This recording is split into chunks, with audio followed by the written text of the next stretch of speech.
Hello everybody. Not a great day here. We had a pretty bad storm last night. Nothing compared to some of the cities to the north of me. This could have been a lot worse here. Just a lot of leaves.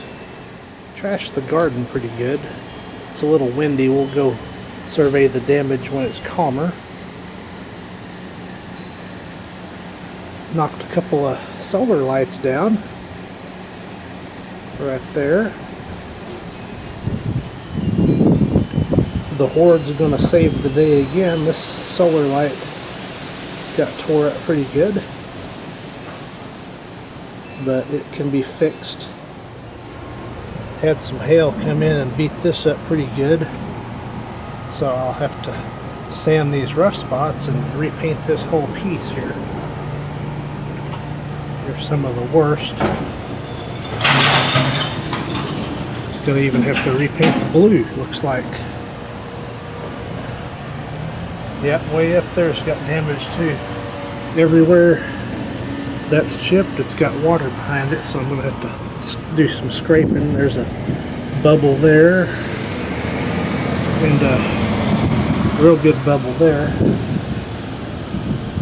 So that'll have to come off and sand it and prime it and repaint it.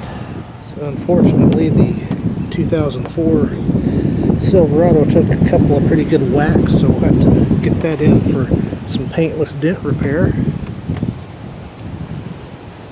Overall, again, could have been a lot worse. I think the Grand Marquis got a couple of dings on the trunk.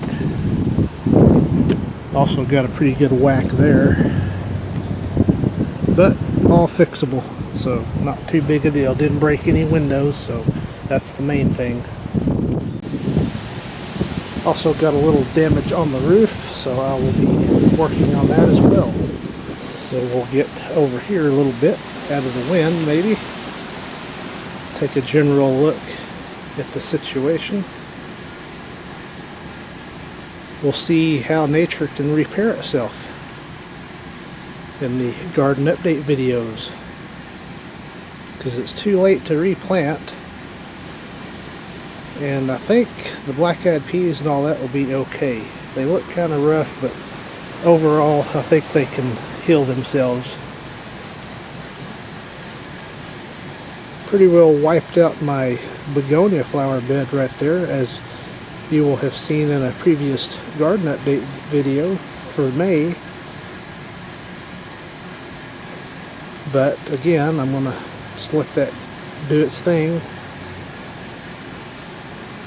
Pretty well tore this flower bed up. It was looking pretty good, but I think it will come back out and be just fine. We'll just put some Super Thrive on it and let it rip.